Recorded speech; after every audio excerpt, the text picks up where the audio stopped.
Bienvenue donc à notre émission, Jacques Roger qui démarre d'ici quelques petites minutes. Alors d'ici quelques secondes, disons maintenant, nous allons donc avoir notre invité exceptionnel. Il s'agit du docteur Bogasako Gervais. Aujourd'hui, nous avons l'honneur donc d'accueillir sur le Jacques Roger Show. Je l'ai dit tout à l'heure, le docteur Bogasako Gervais, un enseignant-chercheur émérite, militant engagé des droits de l'homme, fondateur des deux ONG des droits de l'homme, dont la FIDA, qui est la Fondation ivoirienne des droits de l'homme et de la vie politique, mais aussi des GRAD d'Afrique, du groupe de réflexion d'action pour la démocratie et les droits de l'homme en Afrique, qui est donc déclaré à cet effet aux États-Unis depuis 2019. Sa détermination à défendre la justice et les droits humains fait de lui donc une figure incontournable de la lutte pour la transparence, l'équité en Côte d'Ivoire. Nous avons donc hâte, cher ami, d'aborder avec lui une diversité de sujets critiques pour le pays et le continent. Maître Bogasako, bonjour, comment allez-vous? Oui, bonjour, cher ami et frère Jacques Roger. À travers toi, je voudrais saluer tous les auditeurs de notre radio Jacques Roger Show et puis saluer tous les compatriotes des États-Unis, la Grande Amérique, et puis saluer également tous les amis et compatriotes ivoiriens qui attendent cette émission parce qu'elle a été annoncée ces temps-ci et tout le monde n'arrêtait pas d'appeler et tout ça. Donc je voudrais vraiment saluer tout le monde. Merci pour l'opportunité, cher frère. Merci pour ce que tu fais parce que on a fait 10 ans d'exil. Chaque fois que je suis venu aux États-Unis depuis 2014 jusqu'à ce que je rentre à Abidjan le 9 juillet 2021, j'ai eu l'occasion de venir ici aux États-Unis 2 ou 3 fois par an à l'invitation de mon ami et frère Laurent Adjei, président de GRAD d'Afrique. Je vais en parler tout à l'heure, mais j'ai été toujours bien accueilli sur tes chaînes de radio, télé et radio. Je voudrais te remercier pour ce que tu fais pour la communauté africaine ici aux États-Unis, mais également pour ce que tu fais pour ton pays, la Côte d'Ivoire. Merci beaucoup, maître docteur Bogasako. Justement, vous avez parlé donc des États-Unis. Vous revenez aux États-Unis. Vous aviez dit tout à l'heure, séjourné plusieurs mois durant donc la période difficile qui a suivi donc les élections en 2010, marquées par l'exil de nombreux militants et ivoiriens. Maintenant que vous êtes de retour parmi d'anciens compagnons de lutte, quel est le sentiment qui vous habite? Mais écoutez, d'abord, le sentiment qui m'anime, c'est waouh! Il a été héroïque, ce combat que nous avons mené. Il n'est pas encore terminé, mais je veux dire que nous avons remporté une énorme bataille. Chers amis et frères, en 2010-2011, lorsque nous fuyions la Côte d'Ivoire, quelle galère, quelle misère. Ce pays était quasi à terre, déglingué, déstabilisé pratiquement, avec une bonne partie de la population fuyant la guerre. Notre pays nous échappait. En 10 ans, nous nous sommes battus avec toute la diaspora ivoirienne, africaine, des États-Unis, d'Europe et même de la Côte d'Ivoire, ceux qui sont en Côte d'Ivoire. Au début, on était divisés parce que la survenue de la crise de 2010 nous a divisés. Il y en a d'un côté ceux qui étaient d'accord avec l'installation de M. Ouattara au pouvoir et de l'autre côté ceux qui étaient, comment dirais-je, ceux qui étaient pour, ceux qui étaient contre. On était opposés. Mais les 10 années finissant, nous nous sommes rejoints. Parce que, je le dis, je rappelle cette partie de l'histoire. Le principal acteur de l'arrivée au pouvoir de M. Ouattara, qui est donc Guillaume Soro, notre promotionnaire, Guillaume Kibafori Soro, ce jeune qui a sacrifié sa vie pour installer M. Ouattara au pouvoir, lui-même, quand il s'est rendu compte qu'il avait fait une grave erreur, il nous a rejoints dans l'exil.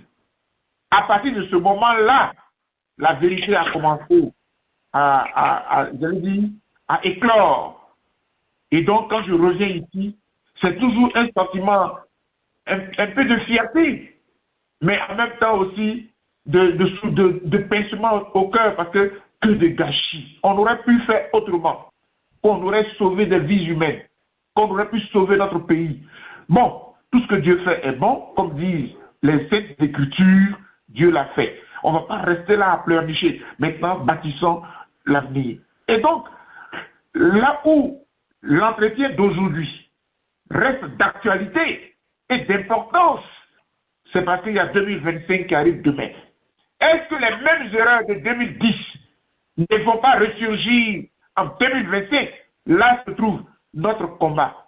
Et c'est pour cela qu'aujourd'hui, profitant de ce micro que tu m'offres, cher ami et frère Jacques Roger, je vais encore certainement lancer des appels aux autorités de mon pays, à l'opposition ivoirienne, à la société civile. Parce que, comme le dit l'adage africain, lorsque tu as été mordu par un serpent, chaque fois que tu vois un ver de terre, tu frémis. Et j'ai dit. Merci beaucoup, Maître Bogasse. Avant juste de continuer, vous avez mentionné tout à l'heure, M. Guillaume Soro, vous l'avez donc reçu, il vous a reçu en Europe, hein, de façon ramassée. De quoi vous avez parlé? Il vous a présenté des excuses. Je sais que vous étiez très critique à l'encontre de M. Soro Guillaume par rapport à ce qu'il a fait au niveau donc de la Côte d'Ivoire, mais il vous a reçu de façon ramassée. De quoi vous avez parlé? Oui, alors, le moment où Guillaume Soro me reçoit à Paris, j'étais moi-même en exil. Vous savez que mon exil a commencé le 10 juin 2011 en Italie, ma base, et puis j'ai sillonné donc l'Europe et les États-Unis. Et il se trouve que à la veille de l'élection présidentielle de 2020, donc 10 ans plus tard, M. Ouattara voulait faire donc un troisième mandat. On était nombreux. Et je pense que la question du troisième mandat nous a tous rassemblés davantage, qu'on soit PDCI, qu'on soit GPS, et nous qui étions déjà des exilés, moi de la société civile, mais je vais dire tous les probabos et tout cela. Bref, et M. Guillaume Soro devait animer donc une conférence à Paris, et la fameuse conférence au cours de laquelle il annonçait que l'élection présidentielle ne pouvait pas se tenir. Donc toute la presse était invitée, et moi, en tant que 5e vice-président de EDS, Ensemble pour la démocratie et la souveraineté à l'époque, j'avais été donc désigné par tous mes amis, les vice-présidents, parce que j'étais le 5e vice-président, et en exil, il y en avait 2 autres avec moi, notamment Stéphane Kipré, le 3e vice-président, M. Kaye Eric, le 4e vice-président, et moi-même j'étais 5e vice-président. Et donc on m'avait désigné pour représenter EDS à cette conférence de presse, pour voir ce que M. Guillaume Soro allait dire. Et c'est là, à la fin de la conférence de presse, en sortant, qu'il m'aperçoit, et il était très content de me voir, parce qu'en ce moment-là, les causes, je lui ai dit, la vision avait déjà changé. Il était lui-même pourchassé par le pouvoir Ouattara, il était en exil, il se battait avec ses avocats, et il avait animé cette conférence de presse pour dire que le troisième mandat n'avait pas raison d'être, n'avait pas lieu d'être. Donc, il a tout de suite manifesté le besoin de me rencontrer, et j'ai attendu un peu, on a échangé, après qu'il ait vu les journalistes, après qu'il a vu les journalistes, et puis on a échangé. Quelque temps après, il a proposé donc à me recevoir à dîner le lendemain. J'étais avec Abel Naki et puis la ministre Afoussata Bamba Lamine. J'ai accepté volontiers, et puis le lendemain, nous nous sommes retrouvés donc au lieu dit, dans un grand hôtel quelque part là-bas, où nous devions échanger. 4 heures durant, nous nous sommes parlé. Je pense que globalement, ce que je retiens, c'est un garçon qui quelque part a de l'amertume, parce qu'il a pris des risques, de hauts risques, et selon lui, pour une cause, et finalement, la cause s'est retournée contre lui. Et moi, j'ai proposé que on peut aimer une vision, on peut se battre pour une cause, mais jamais avec les armes et tout cela. Et que tant que M. Guillaume Soro voudrait faire de la politique classique, mais nous serons tous d'accord avec lui, et que, puisque déjà on a compris que c'était pas bien ce qui s'est passé, donc il n'y a pas de problème. Mais moi, qui suis venu en exil à cause de lui, toute la nuit, toute la veille avant cette rencontre, j'étais vraiment en difficulté. Bon, finalement, M. Guillaume Soro est resté en exil, et moi je suis rentré, nous sommes tous rentrés. Donc, quelque part, la moralité, c'est que nous défendons des causes. Nous sommes des gens, des démocrates. On n'aime pas les injustices, parce que quand on a été secrétaire général de la PCI, c'est que quelque part, on se bat contre les injustices. Et ce garçon est allé plus loin jusqu'au sommet.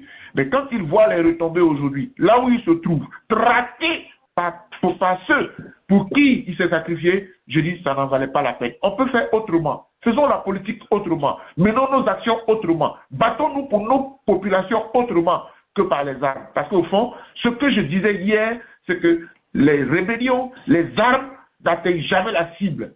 Ce ne sont que des victimes collatérales que l'on crée. Laurent Gbagbo, quand qui vous aviez pris les armes, est toujours en vie. Dieu merci. Mais nous avons perdu combien d'Ivoiriens? Et voilà que quelque part, donc ça ne valait pas la peine. Voilà un peu, globalement, ce que nous nous sommes dit, mais on garde, on n'a plus échangé jusqu'à aujourd'hui, je n'ai plus ces contacts, mais ça reste quelque part un élément de ma vie, parce que ce pourquoi j'ai été en exil, ce à cause de qui je suis venu en exil, finalement, j'ai pu d'une façon ou d'une autre, me réconcilier avec lui. Ça m'a fait du bien de parler avec vous. Merci beaucoup, Maître Bogassako. Hein, vous êtes aux États-Unis d'Amérique. Hein. Bon, disons que ça n'a pas été facile. Hein. D'abord, pourquoi vous êtes ici? Et ensuite, pourquoi vous avez besoin d'une autorisation spéciale pour quitter votre pays? Êtes-vous toujours soumis à un contrôle judiciaire, Maître? Oui, malheureusement, c'est la réalité. C'est la réalité. Lorsque je suis sur les plateaux de télé à Abidjan, dès que je suis revenu d'exil d'ailleurs, votre confrère de l'une des grandes chaînes d'Abidjan, LCI, votre confrère donc Ali Diarasoua, m'a reçu à une émission qui s'appelle, je crois, En toute franchise, quelque chose comme ça. Donc, ce jour-là, il y a une question qui m'est restée à l'esprit. Et vous étiez en exil, vous disiez que M. Ouattara était un dictateur. Et maintenant, vous êtes revenu, vous pouvez marcher, vous faites vos activités. Est-ce que vous continuez de penser qu'il est dictateur? Je lui ai dit, quand on traite quelqu'un, quand on parle de dictature, il y a plusieurs ingrédients. Le fait même qu'on soit en exil et qu'on supplie pour rentrer, comme Blé Goudé, qui a prié, qui a supplié pour avoir même son passeport, il n'y a que dans une dictature que ces choses-là tout se fait. Parce que c'est un droit que d'avoir mon passeport. C'est un droit que d'aller et venir dans mon propre pays. Mais si il faut des dispositions particulières pour que je vive dans mon pays, ça frise la dictature. Donc, je le dis parce que ce qui nous arrive aujourd'hui, c'est un cas concret. Moi, je suis arrivé en Côte d'Ivoire le 9 juillet 2021, à un mois seulement, je ne sais pas d'où venait l'appel. Voilà, le préfet de police m'a appelé pour me dire, Docteur Boga, j'ai un pli pour vous de la part de monsieur le procureur. Et mon avocat est allé chercher, Maître Hervé Guamene, il est allé prendre l'enveloppe, le pli, je me rends compte que j'étais convoqué chez un juge d'instruction. J'étais inculpé.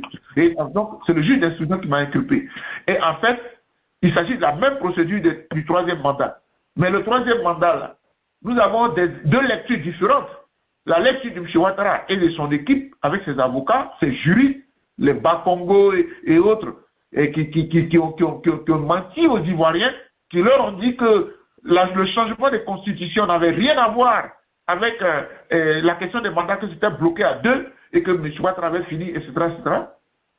Et notre lecture à nous, qui est que même s'il y a changement de constitution, la démocratie est à la fois principe et lettre.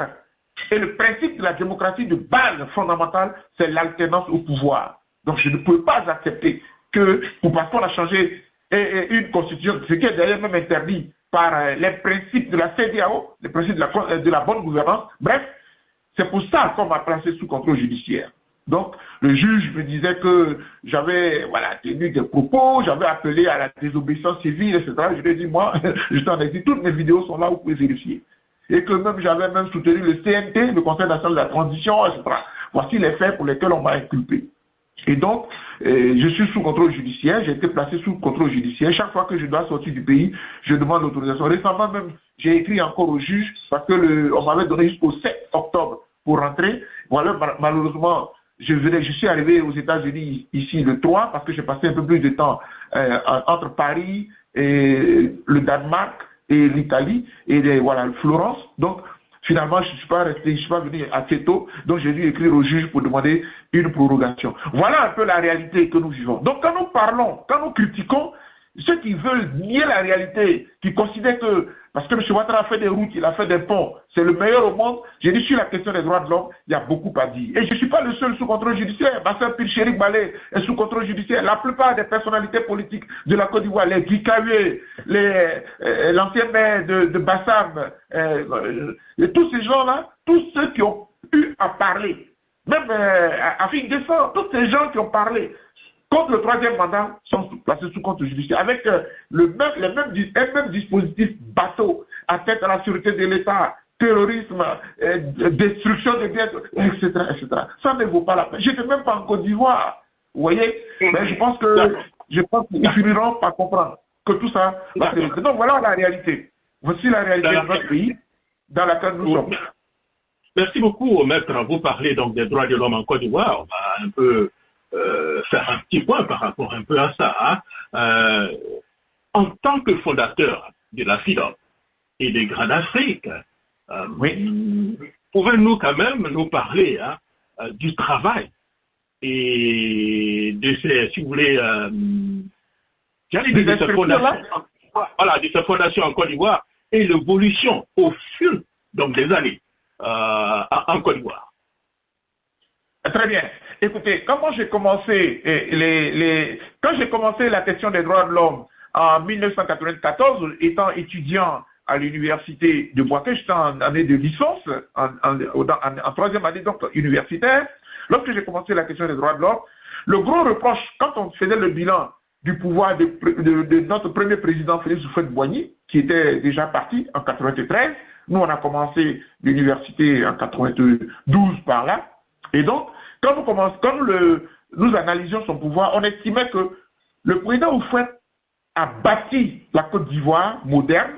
On appelait notre capitale Abidjan la Petit Paris. Il a bâti de grandes infrastructures à Yamoussoukro, des grandes écoles. Il a rendu notre pays moderne. Mais là où il n'avait pas vraiment fait de grands efforts, c'était sur la question des droits de l'homme. Autrement dit, Houphouët a bâti un pays. Mais sur la question des droits de l'homme, notamment, on n'avait pas d'assurance maladie. Or, notre pays avait atteint ce qu'on a appelé le miracle ivoirien à un moment donné où on avait toute la richesse. Ce côté-là a manqué à notre premier président. Mais l'État étant une continuité, ceux qui venaient après Houphouët devaient prendre les aspects que le Houphouët n'a pas pu réaliser pour pouvoir aller de l'avant. Le président Bédié n'a pas pu gouverner comme il se devait, puisqu'il a été victime d'un coup d'État, il n'a pas réalisé ces questions-là. Et puis après, bon, les militaires, ce n'est pas eux qui allaient réaliser, etc. Le président Gbagbo non plus. Vous et moi, on le sait, il n'a même pas pu gouverner avec la rébellion, etc. Donc, ce que je peux, aujourd'hui, quand j'ai fait ce rappel historique, je vais maintenant venir à M. Ouattara. Mon cher ami, quand tu regardes New York, qu'on appelle la cité aux 1000 ponts, les ponts les plus magnifiques, avec donc les gratte-ciel également, la cité des gratte-ciel, j'ai l'impression que, ayant vécu ici aux États-Unis, le président Ouattara a été marqué et il a envie de rendre cela à Abidjan également. C'est un peu, d'ailleurs, même à l'époque, on disait que Houphouët, qui a beaucoup vécu en France, ce qu'il avait marqué, c'est pourquoi on dit qu'Abidjan était Petit Paris. Lui, il a été marqué par la France, il a voulu transposer la France à Abidjan. On a l'impression que M. Ouattara a voulu transposer New York principalement, parce que ce que je vois, c'est vraiment New York, où que j'ai sillonné encore ces temps-ci, chaque fois que je prends des photos, c'est pratiquement ce qu'il a animé. Mais c'est bien beau de bâtir, de faire des ponts, de faire des routes. Mais qu'en est-il de la question des droits de l'homme? J'ai l'impression que, avec le pouvoir de Ouattara, les libertés que nous avons acquises, parce que chaque président a sa marque. La marque du président Laurent Gbagbo, c'est qu'il a finalement matérialisé la question de la démocratie, des libertés, parce que c'est un homme de gauche, et donc la liberté d'expression, c'est vraiment Laurent Gbagbo qui nous l'envoie. Et donc son pouvoir, c'est surtout à ce niveau-là. Malheureusement, son assurance maladie n'a pas pu aboutir, mais la question des libertés a été réaffirmée avec Laurent Gbagbo. Mais qu'est-ce qu'on retiendra de M. Ouattara? Les ponts, les routes?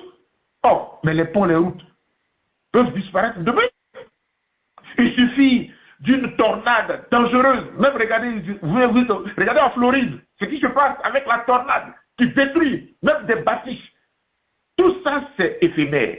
Mais ce qui reste de la grande Amérique, ce sont les libertés que les gens, comme les Thomas Jefferson ont inculquées, comme les Martin Luther King ont inculquées. C'est ça qui reste. Et vous et moi qui avons étudié jusqu'à l'université, quand nous étudions les Molière, les Voltaire, les Jean-Jacques Rousseau, est-ce qu'on nous a montré leur pont? Est-ce qu'on nous a montré leur fortune en banque? Ce sont leurs noms, ce qu'ils ont marqué. Donc, docteur Boga, donc selon vous, Oui. Quels sont selon vous donc les problèmes les plus urgents en matière donc de droits de l'homme que la FIDOC et Grande Afrique abordent actuellement? Actuellement, vous avez très bien compris. C'est que vous comprenez tellement bien que vous anticipez pour qu'on retombe sur nos pieds. Ce que nous reprochons au pouvoir Ouattara, on a l'impression que toutes les libertés que nous avions acquises jusqu'à maintenant, elles sont toutes verrouillées. Dans notre Côte d'Ivoire d'aujourd'hui, mais vous ne pouvez pas critiquer le président de la République. Et ça, c'est une aberration. Comment quelqu'un qui dirige mon pays, qui est devenu président à la suite de mon vote, je ne peux même pas dire, monsieur le président, là, je ne suis pas d'accord. Alors qu'il gère la richesse de mon pays, il gère nos biens. Moi-même, je paye les impôts en tant qu'enseignant à l'université. Et c'est pas donc, comment on ne peut pas critiquer celui que nous avons mandaté? C'est que nous, on l'a envoyé pour diriger le pays pour 5 ans. Il en a fait 15. Et je n'ai pas le droit de le critiquer. Donc, les critiques contre le gouvernement, le pouvoir, c'est sur la pointe des pieds qu'il faut les faire. Le musulman, mais je vous donne des cas concrets. Dans notre pays, quand la justice a rendu un verdict, même la justice elle-même elle se remet en cause. Quand vous êtes condamné en première instance, la justice vous donne le droit de dire que vous n'êtes pas d'accord en allant faire appel. Et si vous n'êtes pas d'accord encore, la justice vous donne le droit d'aller au 3e niveau degré suprême. En Côte d'Ivoire, l'article 35 du Code pénal vient d'être modifié pour dire à toute l'opposition que si moi, justice, je condamne quelqu'un pour atteinte à la sûreté de l'État, vous n'avez rien à dire. Celui qui bronche, je le condamne pour les mêmes faits. Le pouvoir Ouattara est allé prendre une ordonnance le 12 juin 2024 dans laquelle on demande à la société civile de faire très attention. Elle n'a plus le droit de manifester avec les opposants. Elle doit être contrôlée par l'administration. Elle doit être surveillée. Les propos tenus, etc., etc. Mais vous imaginez un peu?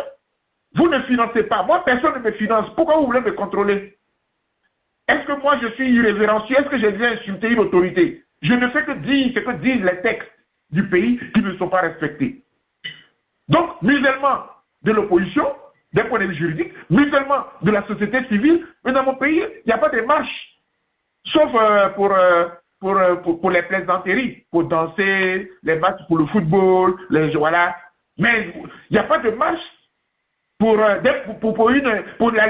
cherté de la vie. Voici des jeunes frères que je connais très bien, qui viennent de marcher récemment, le 13, je crois que c'est le 13 du mois dernier, qui ont marché contre la vie chère. Ils ont tous été arrêtés. Ils sont en prison. Leur premier responsable s'appelle Cripeux, mais l'ancien ministre de M. Gbagbo, qu'on appelle Rodel Dosso, a été kidnappé chez lui et il a été gardé en prison. Voici des cas concrets pour dire que la liberté, les droits de l'homme sont en veilleuse. Même quand je fais cette interview avec vous, les gens ont peur. Mais écoutez les amis, j'ai fait un choix depuis 30 ans. Ma voix, mon cerveau, Dieu l'utilise pour que je puisse dire les choses telles qu'elles devaient être. Et si je ne le dis pas, c'est que je suis mort. Donc, que ceux qui pensent qu'ils sont Dieu sur terre, qui ont tout pouvoir, ils fassent ce qu'ils veulent. Mais je veux répéter à la fin de cette question-là. Tout pouvoir est éphémère. Tout pouvoir est éphémère. Nul n'est Dieu sur terre. Hier, tu étais dans l'opposition. Aujourd'hui, tu es au pouvoir. Tu penses que 10 ans, ce n'était pas assez. Tu penses que 15 ans ne te suffiront pas. C'est toi qui décides. Mais tôt ou tard, tu vas passer. Parce que nous sommes faits pour passer. Et j'ai dit. Mais Boga, à quoi ressemble donc à votre vie tous les jours en Côte d'Ivoire? Est-ce que vous avez peur quelquefois quand vous réveillez? Écoutez, on peut avoir peur. Et ça, ce n'est pas faux d'avoir peur. Parce que quand on vous envoie des cohortes de personnes encagoulées, mais quel est ce pays? Nous, on n'avait jamais vu ça en Côte d'Ivoire. Hein? On n'avait jamais vu ça en Côte d'Ivoire. Est-ce que la police a besoin d'être encagoulée? Est-ce que la gendarmerie a besoin d'être encagoulée? Si nous sommes dans un état normal et qu'on n'est pas dans un état militaire, on n'a pas besoin d'être encagoulé. Il n'y a pas de terroristes dans le pays. D'ailleurs même, la loi, les droits de l'homme exigent que l'agent de police ou de gendarmerie qui vient me chercher là, il doit décliner son identité dans un état normal. Est-ce que nous sommes en situation de crise pour que des encagoulés aillent cueillir quelqu'un chez lui, devant ses enfants, le traumatisant toute la famille? Pourquoi on fait ça? Est-ce qu'on en a besoin dans un état normal? On n'a pas de... Enfin, oui, il y a des terroristes dans le pays. Et puis les personnalités que vous allez rechercher sont connues. Ils l'ont fait pour Picheri Balé. Ils sont descendus dans un hôtel où elle se trouvait encagoulée. On l'a prise pour l'envoyer à Sebroko, l'ancien siège de l'ONUCI, où se trouvent des militaires spéciaux qui cuisinent les gens, qui torturent, etc. Comment vous pensez qu'on peut vivre avec tout ça dans le pays? Comment on peut être tranquille dans ce... Donc, les gens sont traumatisés. Oui, il y a des raisons d'avoir peur. Mais en ce qui me concerne personnellement, je puis te garantir, cher ami, et le dire devant tous les Ivoiriens qui nous suivent, je puis dire à tout et chacun, moi, je ne peux plus avoir peur. Parce que celui qui m'a introduit dans les droits de l'homme, c'est le divin. En revenant d'Israël. Donc, même si quelque chose devait m'arriver, c'est que c'est ce que le divin aura décidé. Ce n'est pas M. Ouattara qui peut décider de la vie de quelqu'un. En tout cas, pas de la mienne. Et j'ai dit. Alors, docteur, puisque vous êtes un enseignant, si vous devez noter la situation des droits de l'homme en Côte d'Ivoire sur une note de 0 à 20, où nous nous trouvons en ce moment? On doit être peut-être autour de 3 ou 5. 3 ou 5 parce que... Oui, autour de 3 ou 5 sur 20. Parce que si déjà, non seulement, parce que, écoutez, dans tous les pays du monde, il y a des violations des droits de l'homme. Aux États-Unis, ici, il y a des violations. Vous vous rappelez le grand scandale mondial de George Floyd? De George Floyd qui a été ici maltraité, crucifié par un agent de police avec son genou sur le cou de George Floyd. Avec cette grande phrase qui a fait le tour du monde, I can't breathe, je ne peux pas respirer. Ça s'est passé aux États-Unis. Donc, je peux te dire que, voilà, les droits de l'homme ne sont pas forcément respectés ici.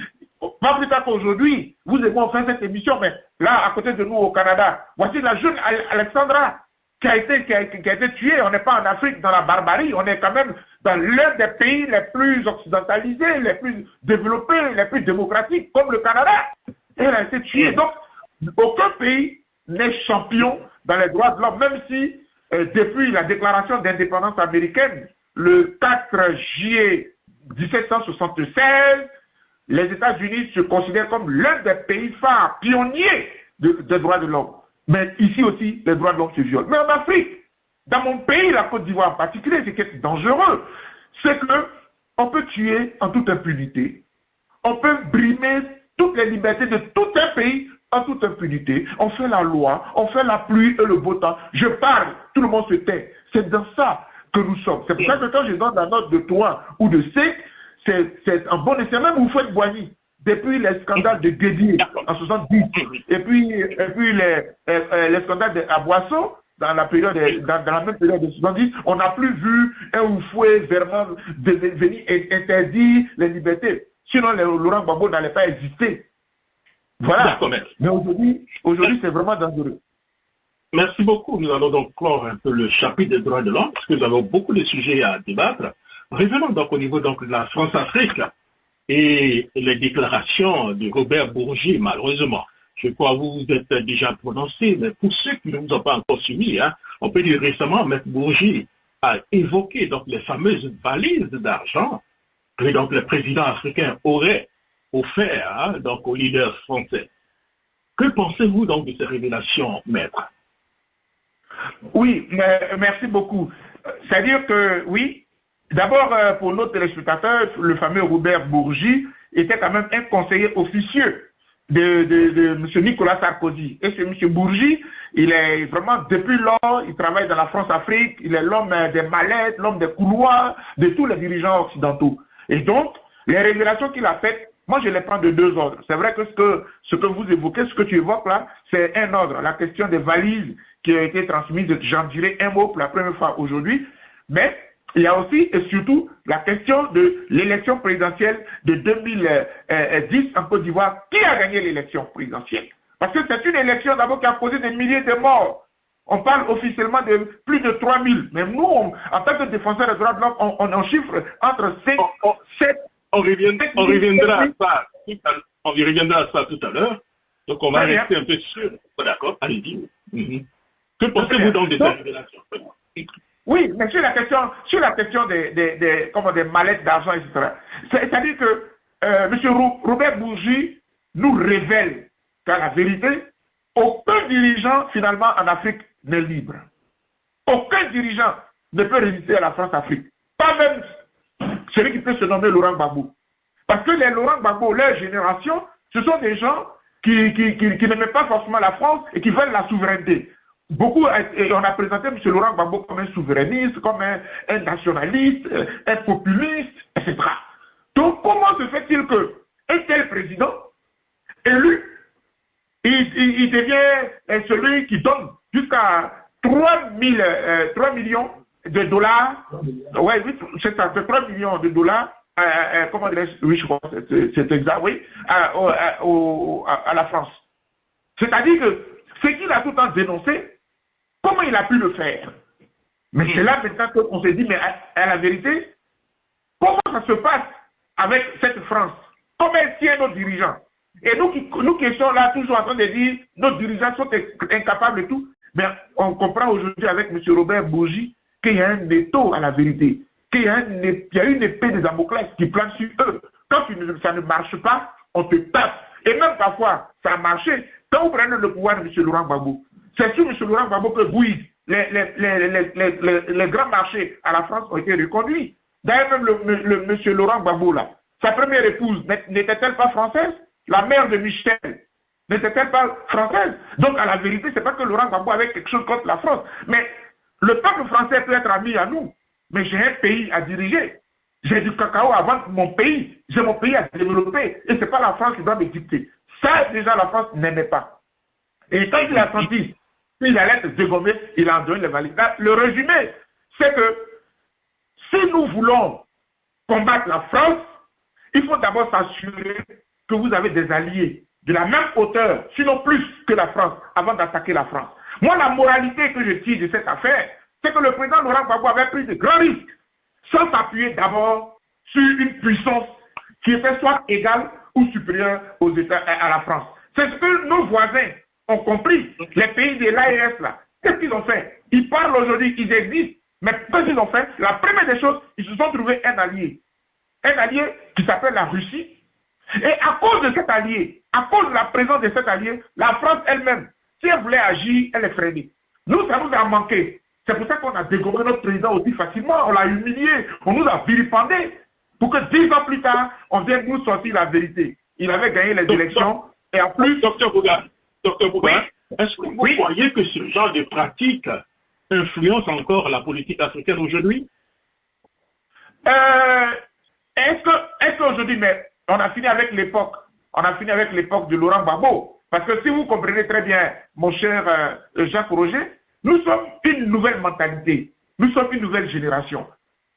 C'est pourquoi nous disons que le président Laurent Gbagbo, les présidents Laurent Gbagbo et Ouattara sont les deux derniers, en tout cas dans notre pays, qui pensent encore à cette France-Afrique, qui pensent que la France peut encore les protéger. Non, nous sommes une génération qui voulons prendre notre destin en main et qui n'ont pas vécu la colonisation en tant que telle. Et donc, Macron, je ne sais pas quel âge tu as, mais si nous sommes dans la cinquantaine, Macron est notre cadet, est notre petit frère. Donc je vais dire que déjà tout ça, ça nous influence. Et on se dit, on a fait les mêmes études, on est même plus âgé que lui. Si lui dirige la 5e puissance mondiale, mais c'est que toi, Roger, Jacques Roger et moi-même, et Laurent Adjei, qui est à mes côtés ici, on a aussi les compétences, on a aussi les capacités pour faire. si ce n'est pas comme lui, même mieux que lui. Comment lui, il peut me dire à moi de donner 3 millions de dollars pour que mon pays soit en paix? Lui, il est qui? Pourquoi son armée vient protéger mon pays? Donc, tu comprends qu'on a pris la même mentalité. Et puis nous, on va être plus respectueux de la démocratie. C'est deux mandats, c'est deux mandats. Si je dois faire des preuves, comme Barack Obama l'a fait ici aux États-Unis, 4 ans, 2 fois, son nom est resté dans l'histoire des États-Unis avec l'Obamacare, ne serait-ce que ça. On peut dire quelque part que nous aussi on peut le faire. En clair, les pratiques anciennes ne reviendront plus. Et il appartient aux Africains eux-mêmes de prendre conscience. Les pratiques anciennes sont terminées, de mon point de vue. D'accord. Merci beaucoup, maître. Vous avez tout à l'heure à parler des élections du 2010. Malheureusement, bientôt 15 années après, ce sujet est encore d'actualité. M. Robert Bourgi a également affirmé que M. Laurent Gbagbo avait remporté donc les élections présidentielles en 2010 selon la Cour suprême d'alors. En tant que militant engagé, comment voyez-vous, si vous voulez, le rôle des acteurs internationaux dans ces élections?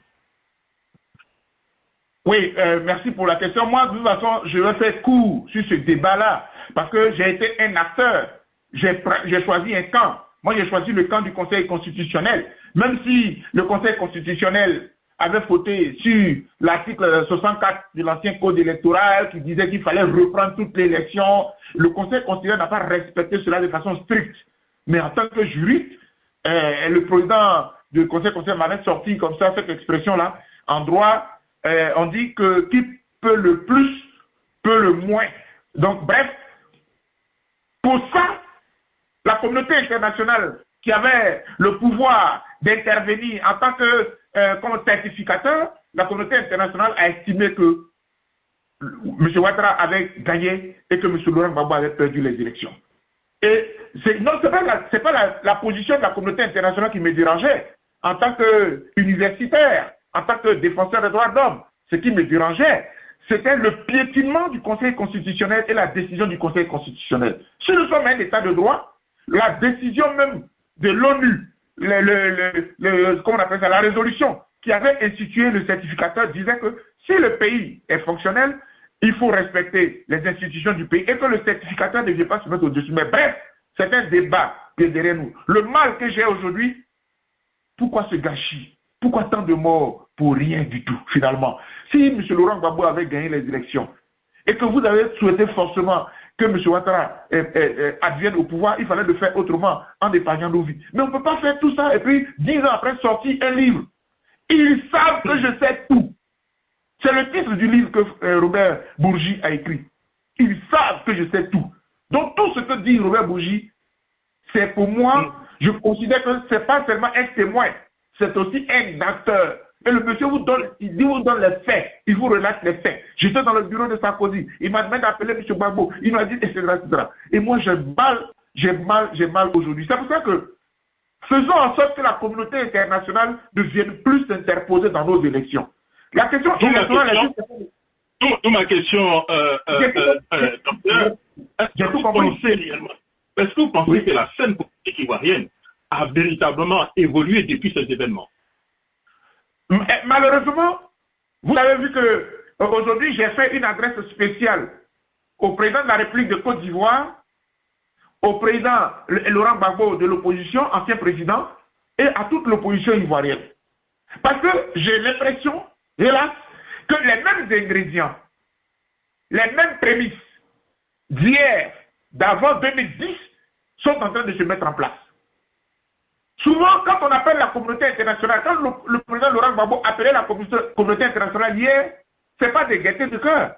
Si tu es bloqué à l'intérieur avec des gens qui sont prêts à prendre les armes, etc., pour qu'il y ait la paix, qui appelle un arbitre. Malheureusement, cet arbitre avait un parti pris. Il s'appelait Nicolas Sarkozy, qui avait plutôt trouvé là l'occasion de favoriser un ami à lui. C'est ce que Robert Bourgi nous révèle aujourd'hui. Alors, est-ce qu'on est capable d'éviter cela? Mais malheureusement, vous voyez très bien, une commission électorale qui prend une position ferme pour dire, M. Gbagbo, vous n'êtes pas sur la liste, vous ne serez pas électeur ni éligible, d'office. Parce que l'État de Côte d'Ivoire vous a condamné à 20 ans. Oui, et puis quand on est en train d'aller vers ce schéma-là, qu'est-ce qu'on fait? Est-ce que moi, docteur Boga, je vais dire, bon, comme c'est ainsi, Ivoiriens, levons-nous, prenons les armes, et ça va nous entraîner à quoi? Est-ce qu'on n'a pas fait l'expérience de 2010, où on a fini de tuer, et puis après, même la justice n'a pas pu nous dire finalement qui a été auteur de tout ce qui a eu comme massacre. C'est pour ça que moi j'estime qu'on est obligé, dans la communauté internationale, là, il y a encore des amis, pas des Robert Bourgi, pas des Sarkozy, mais il y a des gens qui sont objectifs. Et regardez aujourd'hui, je vais finir par là, la communauté internationale elle-même elle est en train de s'équilibrer aujourd'hui. C'est vrai que chez vous ici aux États-Unis, on est en train de préparer une élection entre Trump et Kamala Harris, mais n'oubliez pas qu'il y a Poutine qui aujourd'hui s'interpose aussi, qui devient un peu une force d'équilibre entre la communauté occidentale et la communauté de l'Union soviétique d'hier. Parce que s'il n'y a pas d'équilibre au plan international entre les grandes puissances, nous sommes tous à la merci. Parce que ce qui s'est passé en Côte d'Ivoire, là, ce sont les grandes puissances elles-mêmes, toutes les 5 qui avaient voté la résolution, je crois que c'est la 1975, pour qu'on bombarde la Côte d'Ivoire.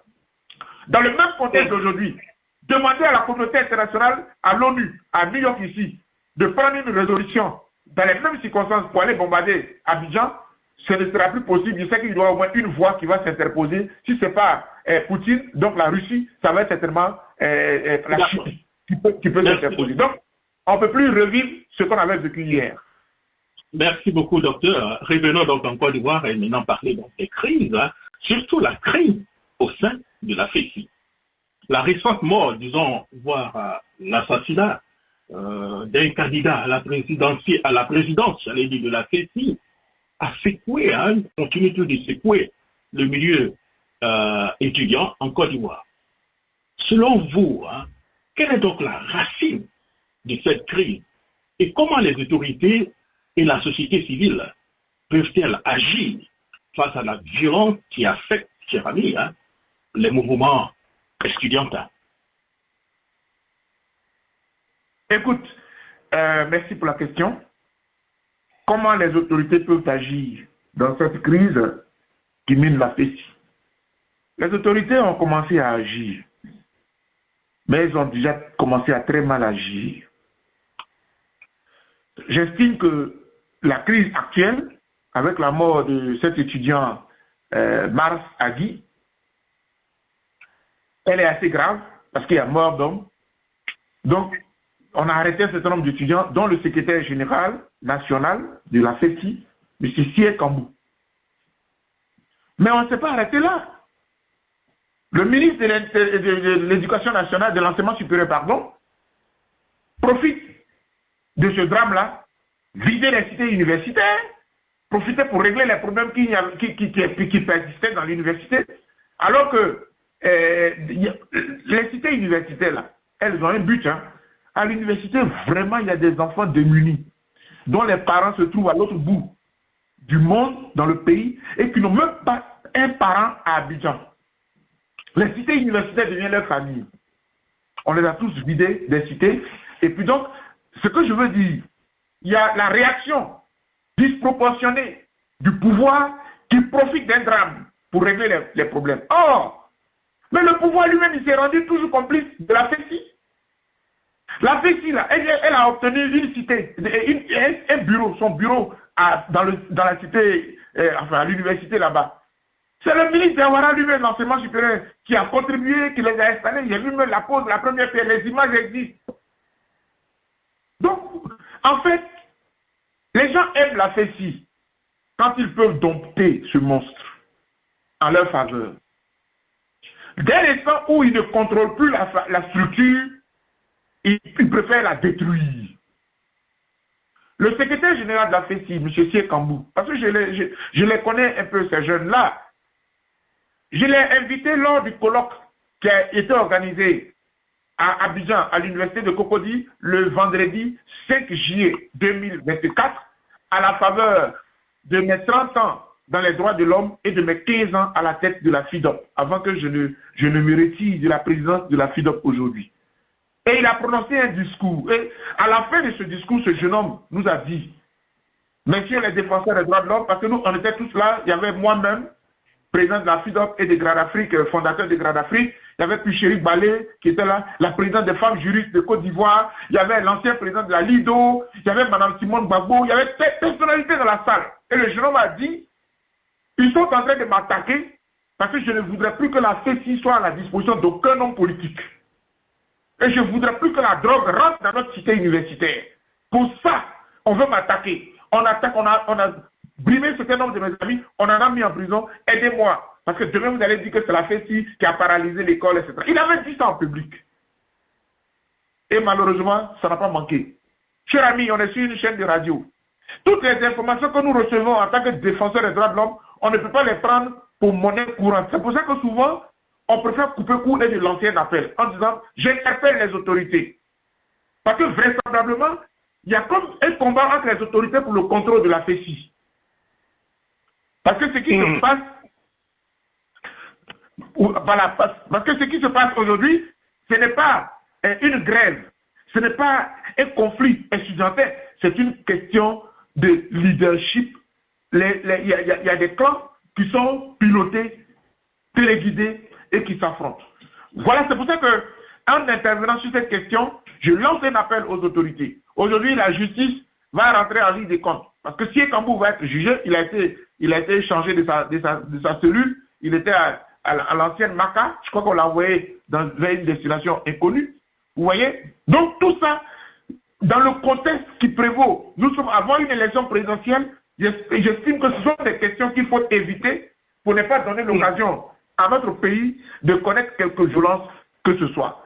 C'est pour cela que j'interpelle les autorités pour que la question soit prise avec beaucoup de tact et beaucoup de sérieux et que surtout, et je termine, les politiques se lavent les mains, qu'ils se séparent, qu'ils se retirent de la manipulation de la jeunesse estudiantine de la FECI. C'est le message que je leur envoie. Merci beaucoup, docteur Boga Sassou. Alors, revenons, puisque vous avez tout à l'heure parlé des élections présidentielles en 2025, et surtout, un potentiel 4e mandat de M. Ouattara. Alors, docteur Boga, la possibilité d'un 4e mandat de M. Ouattara en 2025 suscite beaucoup de débats. Quelle est votre réflexion, j'allais dire, sur cette, disons, éventuelle candidature? Écoutez, vraiment, moi, quand j'entends 4e mandat, ça me fatigue déjà. Vraiment, peut-être qu'ils vont me mettre encore sous un 2e contrôle judiciaire parce que vraiment, c'est écœurant d'entendre ça. Donc, vous dites rien alors. Je n'aimerais pas certainement vous avoir sous contrôle judiciaire. Alors, soyez souple. Soyez, s'il vous plaît. Non, c'est une façon de parler parce que, et quand je parlais avec Guillaume Soro à l'époque à Paris, il disait un peu la même chose. Quelqu'un qui a fréquenté, qui a travaillé aux États-Unis, qui a fréquenté aux États-Unis, qui connaît bien le fonctionnement de la démocratie. Tu vois, quand tu entends 3e mandat, 4e mandat, moi, en fait, je ne le dis même pas parce que j'ai quelque chose contre M. Ouattara. Et ça, je vais être sincère avec vous. Mais quand vous avez un président, vous aimeriez qu'il fasse la fierté de votre pays à tous les niveaux. Quand les gens viennent à Abidjan, là, les chefs d'État de la sous-région, même les gens du FMI et tout ça, ils respectent tellement M. Ouattara. Mais moi, personnellement, la question de 3e mandat, 4e mandat, ça m'embête un peu pour mon président. En fait, je le dis de façon plate. Parce que j'aurais aimé qu'après 2 mandats, cet homme-là se retire. L'histoire dira, ouais, il est venu en 10 ans ce qu'il a fait là. Il n'y a personne qui peut le faire. Mais il a fait 3e mandat. Pour moi, d'un point de vue de la démocratie, il s'est déjà mis une balle dans le pied gauche. S'il a fait un 4e mandat, c'est la 2e balle dans le pied droit. Donc, pour moi, ce n'est pas nécessaire de faire un autre mandat. Je veux le répéter à qui m'entend. Ce n'est pas nécessaire que M. Ouattara fasse un autre mandat. J'ai déjà eu ce débat-là avec des amis du RADP et c'est ma position. J'estime que après tout ce qu'il considère comme un bilan inattaquable, imbattable, il risque de ternir lui-même son image qu'il a voulu construire en briguant des mandats. Écoutez, le 3e mandat a fait environ 100 morts. Hein. C'était autour de 85 ou 87 morts. Quand on parle, Oui, officiellement encore, oui. Et quand on parle, ils disent, oui, mais c'est l'opposition qui a fait, comment ils ont appelé ça, transition, qui a installé une désobéissance civile et puis a créé un CNT, un Conseil national de transition, avec M. Bédier, Afin Guessan, toute l'opposition, etc. Mais vous-même, qui êtes allé au Parlement pour dire à nos parents, votez la 3e constitution là, Ouattara ne va pas faire un 3e mandat, je vous le dis, vos juristes, si c'est Bakongo qui l'a dit, si la chaîne de télévision s'appelle Africa 24, l'interview existe. Comment on appelle ça? C'est une tromperie. C'est un cas de haute trahison que nous ne pouvons pas gober. Donc, moi, pour conclure sur cette affaire, écoutez, vous pouvez dire ce que vous voulez, mais moi, je suis Dr Boga, ma position à moi là, c'est que M. Ouattara, un 4e mandat, ça ne vaut pas la peine. Ça peut faire plus de mal, ça peut faire plus de tort que de bien. Dans ces conditions, Maître Boga, comment la FIDOP et Grad Afrique comptent, j'allais dire, s'impliquer donc dans le processus électoral, notamment en ce qui concerne l'intégrité du fichier électoral d'abord et l'exclusion de M. Laurent Gbagbo de la liste électorale? Écoutez, la question est très personnelle et je vais vous répondre franchement. J'ai passé 15 ans à la tête de la FIDOP. J'ai estimé que l'ayant créée, l'ayant dirigée, elle devrait pouvoir prendre son envol avec un autre président. Et donc, j'ai passé la main au premier vice-président de mon bureau, le professeur Dadier Dia Célestin, qui est un de mes aînés, qui a été même mon prof quand j'étais à la fac. Et donc, c'est lui qui assume l'intérim jusqu'à la fin de mon mandat qui courait jusqu'au 2 février 2026. Je me suis donc libéré de la FIDOP, la Fondation internationale pour l'observation et la surveillance des droits de l'homme et de la vie pacifique. Bon, c'est la vie politique hier qui est de la vie pacifique. Et c'est dans cet élan-là que l'ami et frère Laurent Adjei, qui vit donc aux États-Unis, lui et moi avons échangé et il a souhaité que je vienne aux États-Unis. D'ailleurs, au passage, c'est lui qui m'a offert le billet. Je voulais lui dire officiellement encore merci parce que les gens pensent à Abidjan là-bas que j'ai beaucoup d'argent, que je peux aller à Washington, à New York, etc. Alors que tout le monde connaît les salaires d'un enseignant à l'université. Bon, bref. Et donc, la réflexion que me soumet M. Laurent Adjei et tous les membres de Grad Afrique qui est le groupe de réflexion et d'action pour la démocratie et les droits de l'homme en Afrique. C'est un instrument que nous avions créé dans l'exil et c'est avec Grad Afrique que nous avons été membres fondateurs de EDS, Ensemble pour la démocratie et la souveraineté, qui a lutté pour la libération du président Gbagbo et du ministre Charles Blé Goudé. Et quand je suis arrivé à Abidjan, j'ai démissionné de EDS pour être FIDOP, simple, faire les droits de l'homme, et voilà. Donc, M. Laurent Adjei et ses amis, et donc mes collaborateurs, parce que eux tous sont mes collaborateurs, ils ont estimé que, en quittant la FIDOP, qui est purement droits de l'homme, peut-être qu'il serait intéressant que je vienne à Grad Afrique à nouveau, qui parle de démocratie et des droits de l'homme. Parce que Grad Afrique a été déclaré aux États-Unis, ici, dans l'État du Delaware en 2019.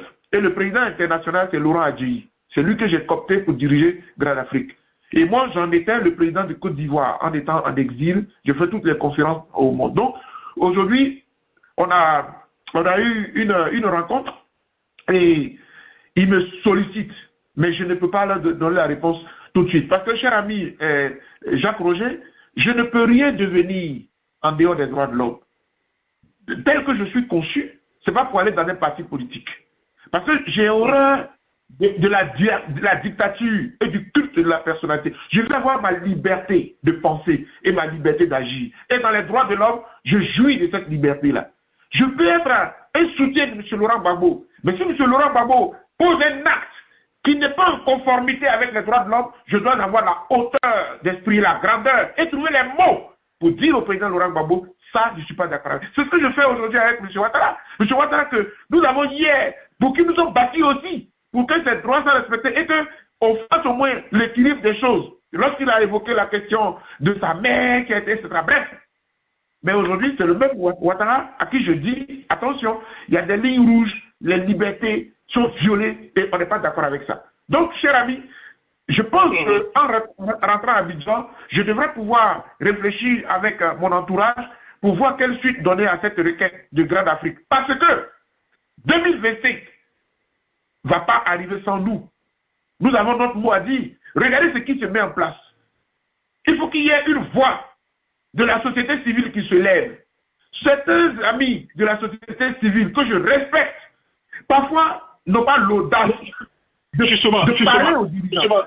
Justement, docteur, vous parlez de la société civile. Donc, quel est le rôle, on va parler donc du rôle de la société civile sous M. Ouattara. Certains estiment que la société civile en Côte d'Ivoire est de plus en plus partisane, voire muselée par le gouvernement en place. En tant que dirigeant d'une organisation aussi influente, maintenant, vous étiez autour de Grande Afrique, de la FIDOP et Grande Afrique, comment vous voyez un peu ça, un tout petit peu, comment la société civile peut-elle, j'allais dire, rester indépendante et influente? Oui, cette question-là, à elle seule, elle peut faire toute une émission. Donc, ce que je vais dire là, je vais juste effleurer. Dans mon premier livre que j'ai écrit, qui s'appelle, comment dirais-je, Les droits de l'homme à l'épreuve, cas de la crise ivoirienne du 19 septembre 2002. J'ai écrit ce livre-là en 2007, aux éditions L'Harmattan, en France. Dans ce livre-là, je dis haut et fort, parce que comme je suis un ancien de la société civile depuis 30 ans, ce que je note, c'est que chaque pouvoir politique a sa société civile. Les dirigeants, c'est comme la question de la FECI. La FECI, c'est la société civile, hein, au passage. La FECI, la fait partie de la société civile. Il s'appelle un syndicat, mais ce n'est pas déformation. À la vérité, le syndicat, c'est un rassemblement des travailleurs. La FECI, on est à l'école n'étant pas un travail, au sens propre du terme, la FECI n'est pas un syndicat. C'est une association d'étudiants et d'élèves. Bref, mais de la même manière, chacun veut avoir la FECI dans sa poche là. C'est exactement la même chose de la société civile. Les gens veulent vous contrôler. Les gens veulent vous diriger. Mais dans la société civile, là, chacun est libre. Celui qui veut se faire contrôler, il peut être partisan. Mais il y a des gens qui ne sont pas achetables. Moi, ça fait 30 ans. Je regarde tous les partis politiques de mon pays. Qui s'appelle FPI, qui s'appelle PPACI, qui s'appelle PDCI, qui s'appelle RSDP. Il n'y a pas quelqu'un qui peut m'acheter. Et ça, au moins, je rends gloire à Dieu pour ça. Ce n'est pas de la vanité, c'est de la réalité. Et ça me donne la liberté de parler comme je veux. Ça me donne la liberté de critiquer. Mais la façon dont je parle pour moi, là, au sein de la société civile, il y a des organisations comme cela aussi. Donc, sur 1000 organisations, parce que certainement en Côte d'Ivoire, il y a plus d'1 millier, ils s'en trouveront des responsables qui diront les choses. Donc, moi, ça ne pourra pas museler toute la société civile. Regardez, et je vais terminer par là. L'ordonnance du 12 juin 2024 que M. Ouattara a prise pour museler la société civile, en disant que la société civile n'a pas à se mêler des questions politiques. Mais non, il tombe des nues. Au Sénégal, contre Abdoulaye Wade, quand il voulait faire un troisième mandat, on a créé un mouvement qu'on appelle le M23, parti politique de l'opposition plus la société civile. C'est tous ceux-là qui sont mobilisés. Et puis Abdoulaye Wade a perdu les élections pour qu'apparaisse au pouvoir un certain Macky Sall. Le même Macky Sall qui a voulu encore refaire, lui aussi, un troisième mandat, et il a été débouté par le Conseil constitutionnel, le Conseil supérieur, enfin, la Cour suprême de son pays, donc le Conseil constitutionnel de son pays. Au Burkina Faso, face à Blaise Compaoré, qui a fait 27 ans au pouvoir, il a fallu un balai citoyen. Donc je rappelle ça, pour terminer, pour dire que dans la conception de la démocratie, lorsque l'appareil démocratique est verrouillé et qu'il est grippé, la société civile se met avec les forces de l'opposition pour réclamer que la démocratie existe. Voilà un peu ce que c'est. Sinon, ce n'est pas Dr Bouga qui a inventé le fait de créer EDS, il est avec les partis politiques, etc. Donc, le résumé, ce que tu dois retenir, c'est que le pouvoir peut acheter tout le monde, mais il ne pourra pas acheter tout le monde. Il peut acheter tout ce qu'ils veulent, mais il y a des gens qui ne sont pas achetables. Parce qu'ils ne sont pas vendables. Simplement. Et j'en fais partie. Et j'ai d'accord. Merci, mais malheureusement, nous sommes pris par le temps. Nous avons beaucoup de préoccupations. Je vais aller avec peut-être une avant-dernière question. Hein. Parlons non, la dernière. On peut dire la dernière. La dernière. La dernière, d'accord. Alors, voilà. Parlons donc de la suspension du GPS et l'incarcération donc de ses membres. Voilà. Les mouvements, j'allais dire, le mouvement GPS de M. Soro Guillaume a été suspendu, bien dissous, hein, et plusieurs membres créés, hein, y compris ceux ayant participé à une réunion au nom de la formation, ont été arrêtés. Comment interprétez-vous, si vous voulez, ces actions du gouvernement et qu'est-ce que cela signifie pour la liberté politique en Côte d'Ivoire? Mais vous faites bien de soulever cette question du représentant de M. Guillaume Soro, parce que nous nous sommes retrouvés au siège du PDCI-RDA, j'y étais, je représentais donc la FIDOP. En fait, l'ex-première dame Simone Eve Gbagbo nous a sollicité pour que nous puissions réfléchir à des propositions concrètes en vue d'une élection apaisée en 2025. Et donc, le tout, c'était sur la question électorale. Bientôt, on va faire la révision de la liste électorale et le pouvoir, avec la CEI, a décidé de façon unilatérale de fixer les dates. Nous estimons qu'en partant de cette façon-là, on risque encore de tomber dans des crises. Pour que les choses se passent bien, il faut une concertation, mettons-nous d'accord. Et donc, ça a manqué. Il fallait interpeller le pouvoir. Et donc, nous avons travaillé sur une déclaration. Et tous les partis politiques de l'opposition, y compris le PPACI du président Laurent Gbagbo, le PDCI du président Tidiane Tchab, etc., tous, avec deux organisations de la société civile, dont la mienne, la FIDOP. Et nous sommes retrouvés au siège du PDCI-RDA et nous avons signé cette tribune pour demander au pouvoir la création, la mise en place d'un dialogue politique pour que toute la classe politique et la société civile se mettent d'accord sur les conditions électorales objectives, transparentes, démocratiques, pour que le futur président de la Côte d'Ivoire sorte des urnes, effectivement, sans qu'il y ait de heurts. Voici ce qu'on a fait. Dès qu'on a signé cette tribune, quelque temps après, le pouvoir a mis sa machine en marche contre monsieur, je crois qu'il s'appelait le représentant de GPS. Bref. Kondo. Monsieur Kondo, voilà, exactement.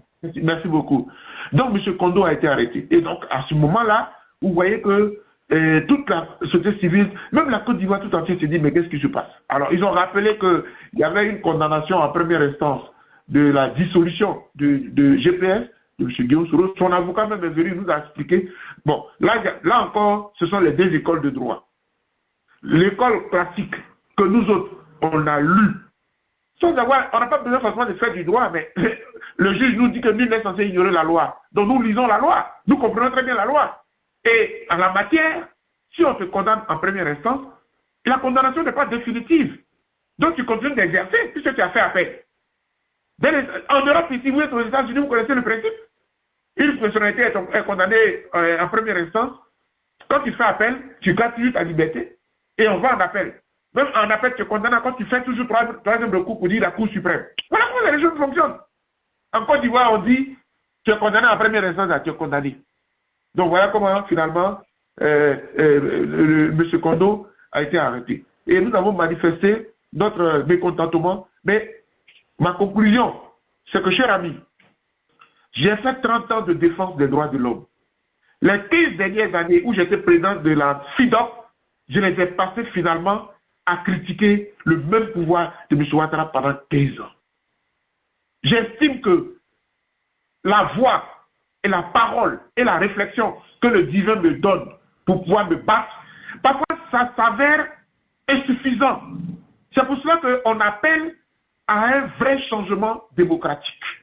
Moi, si l'élection se passe, qu'un membre du RHDP est élu, mais de façon transparente, propre et claire, nous serons tous prêts à l'applaudir. Mais si on trichait, si la liste électorale n'était pas auditée, dépoussiérée de toutes les personnes qui ne devaient pas y être, nos autorités sont d'accord que le passeport ivoirien, la carte d'identité ivoirienne sont falsifiés par des gens. J'ai des collaborateurs en Tunisie. Le passeport ivoirien se vend. Il y en a qui ont vendu là-bas. On a arrêté des gens en disant qu'ils sont terroristes, des assassins. Mais ils ont usurpé l'identité ivoirienne. Et ce n'est pas moi qui le dis, le ministre de l'Intérieur, Vagondo, l'a confirmé. Le ministre de la Justice, le ministre de la Justice, garde des Sceaux de Côte d'Ivoire, il sort parfois des communiqués pour dire que il y a, etc. Donc, le passeport ivoirien, la carte d'identité ivoirienne est frauduleuse. Sont frauduleuses.